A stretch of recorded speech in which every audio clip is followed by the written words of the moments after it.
Hello, this is Claus Jensen presenting the fantastic game from round 8 of Tata Steel Chess. I'm of course talking about the game Carlsen Nakamura. The game ended less than an hour ago, so these are just my first impressions of this amazing game. Carlsen is white, Nakamura is black, and the game goes e4, c5, knight f3, d6, d4, c takes d4, knight takes d4, knight f6, knight c3, a6, the Sicilian knight off, bishop e2, the Opocensky variation, e5, knight b3, bishop e7, bishop e3, castles, g4, bishop e6, g5, knight f d7, h4, knight b6, queen d2, knight 8 to d7, f4, e takes f4, bishop takes f4, knight e5, and Carlsen castles queenside, and now we have the classical open Sicilian setup. Opposite castling, and both sides will seek to go for an attack on the opponent king, and he who launches the attack first will typically win the game. Rook c8, king b1,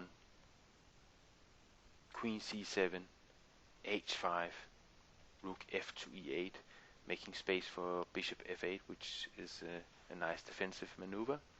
King a1 from Carlsen. To be perfectly honest with you, it's beyond me to explain this move.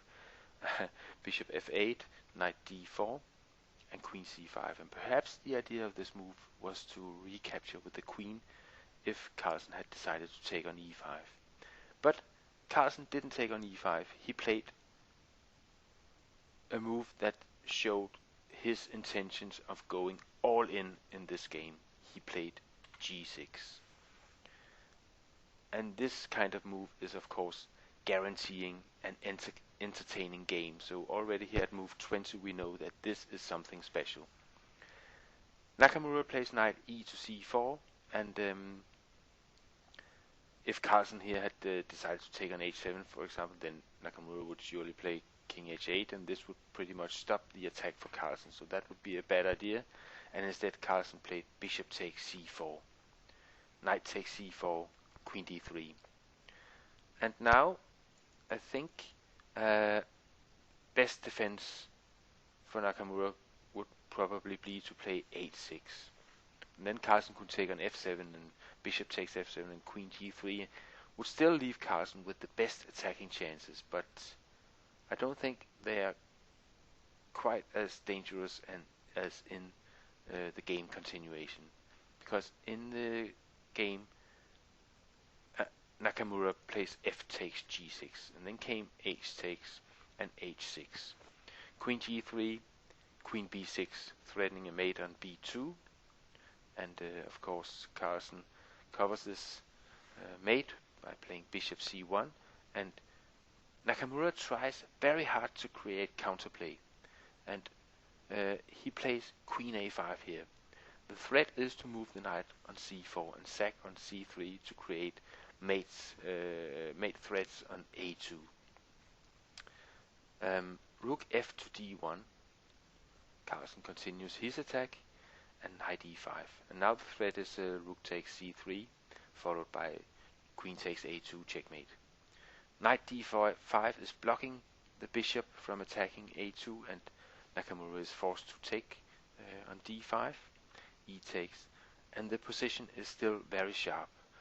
But on surface it could look like equal chances on both sides, but the computer thinks that Carlsen has a decisive advantage at this point. And even though Nakamura is able to take this pawn on d5 and being a pawn up, the computer is quite sure that Carlsen would win, and Carlsen, the young Norwegian, drops the bomb against Nakamura. He plays the amazing bishop takes h6.